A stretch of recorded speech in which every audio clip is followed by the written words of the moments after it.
Hello my dear learners, welcome to my YouTube channel. Today we will discuss about ELISA test.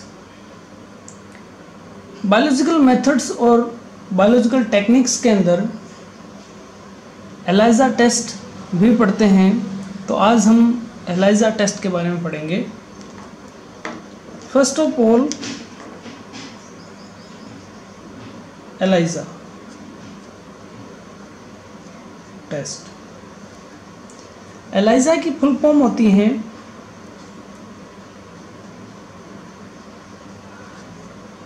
Enzyme linked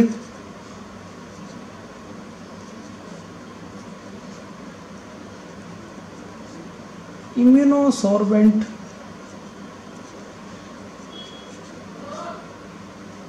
एस्से। ये ELISA की full form होती है। ELISA को ER test भी कहते हैं, EIA टेस्ट भी कहते हैं। इसका मतलब ये होता है एंजाइम लिंक्ड इम्यूनोसॉर्बेंट एस्से। यह एक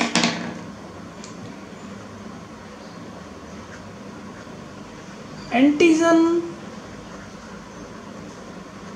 एंटीबॉडी रिएक्शन बेस्ड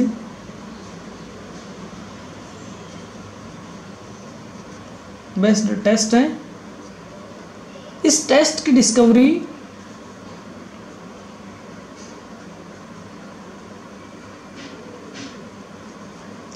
एंगवाल एंड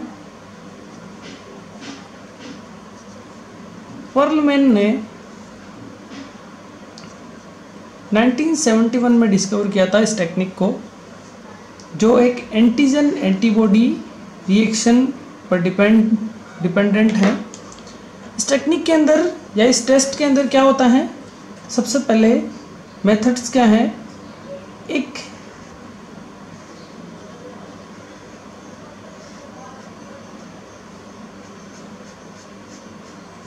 एक सॉलिड प्लास्टिक प्लेट होती है, यह सॉलिड प्लास्टिक प्लेट है। यह प्लेट पॉलीस्टाइरीन या PVC की बनी होती है, पॉलीवाइलिन क्लोराइड की। इस सॉलिड प्लास्टिक प्लेट के ऊपर कुछ स्पेसिफिक एंटीबॉडीज की कोटिंग होती हैं। जैसे ये स्पेसिफिक टाइप की आपके पास एंटीबॉडीज है, पर्टिकुलर एक स्पेसिफिक एंटीजन के अगेंस्ट। यह स्पेसिफिक एंटीबॉडीज हैं। IG मतलब एंटीबॉडीज। इन एंटीबॉडीज को इस सॉलिड प्लास्टिक प्लेट के ऊपर कोटिंग की जाती है।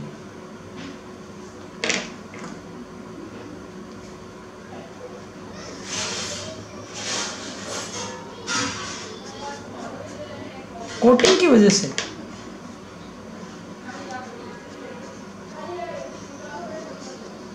एक एंटीबॉडी कोटेड सरफेस बन जाती है उस प्लास्टिक प्लेट के ऊपर। एंटीबॉडी कोटेड सरफेस बन चुकी है इस प्लास्टिक प्लेट के ऊपर। अब क्या होगा कि हमारे पास कोई भी सैंपल है, उस सैंपल के अंदर एंटीजन है या नहीं है, उसकी प्रेजेंस को हम देखते हैं। तो एंटीजन है या नहीं है, उसके बेस पे हम उस सॉलिड प्लास्टिक प्लेट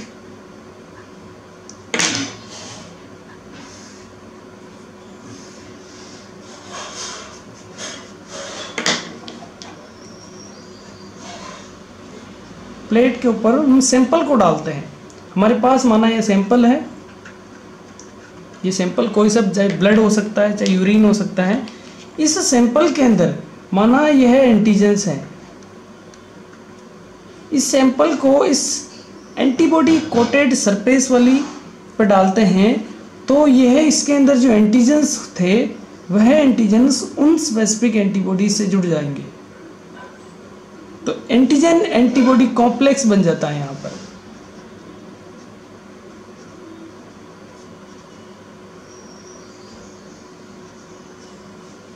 कॉम्प्लेक्स बन गया।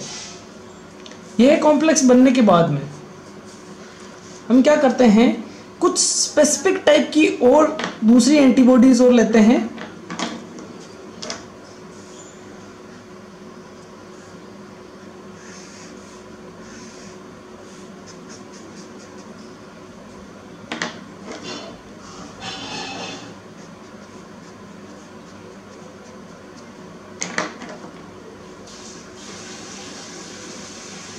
ये एंटीजन जुड़े हुए हैं। अब क्या है, कुछ स्पेशल टाइप की एंटीबॉडीज हैं, जैसे ये है एंटीबॉडी हैं, और उन एंटीबॉडी के ऊपर एक स्पेसिफिक टाइप का एंजाइम जुड़ा हुआ है। तो एंजाइम लिंक्ड एंटीबॉडीज को हम यूज करते हैं इसमें।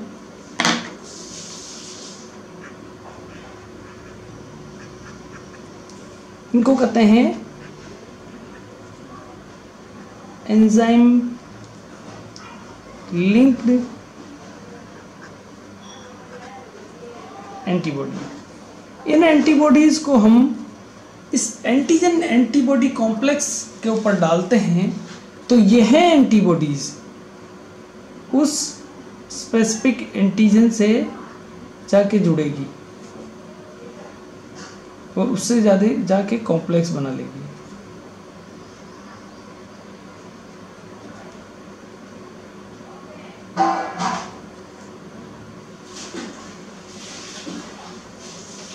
कॉम्प्लेक्स बनेगा एंजाइम लिंक्ड एंटीबॉडीज का।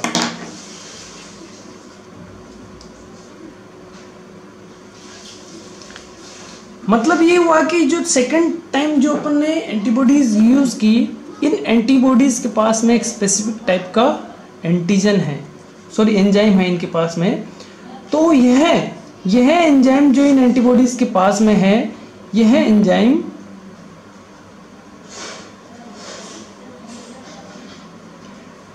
जो एंटीजन को,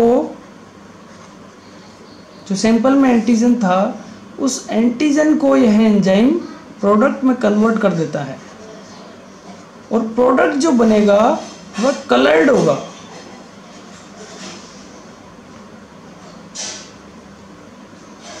कलर्ड प्रोडक्ट बनेगा।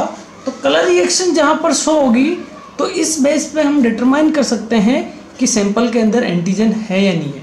यदि एंटीजन होगा तो कलर रिएक्शन होगी, अगर एंटीजन नहीं है तो एंजाइम जो एंजाइम लिंक्ड एंटीबॉडीज के पास में है, वह उस एंटीजन को, एंटीजन के एब्सेंस में वह कलर रिएक्शन शो नहीं करेगा।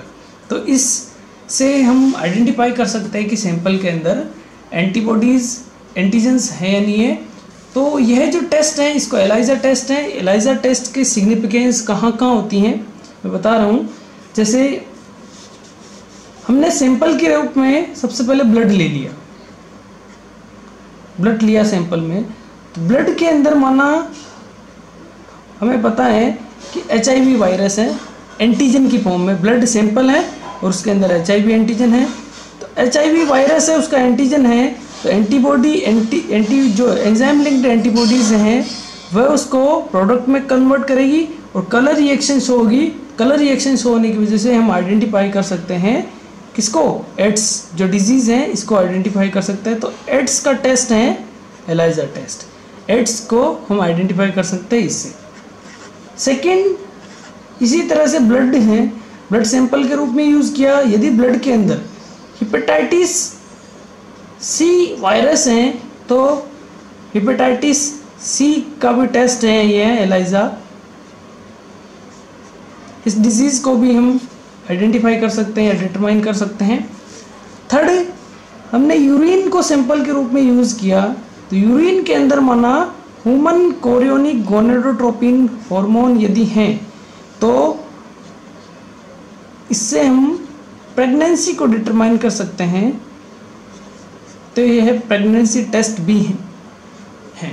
तो एलाइजा की सिग्निफिकेंस एड्स और हेपेटाइटिस T को आइडेंटिफाई करने और ह्यूमन कोरियोनिक गोनेडोट्रोपिन की प्रेजेंस से हम प्रेगनेंसी को भी आइडेंटिफाई कर सकते हैं।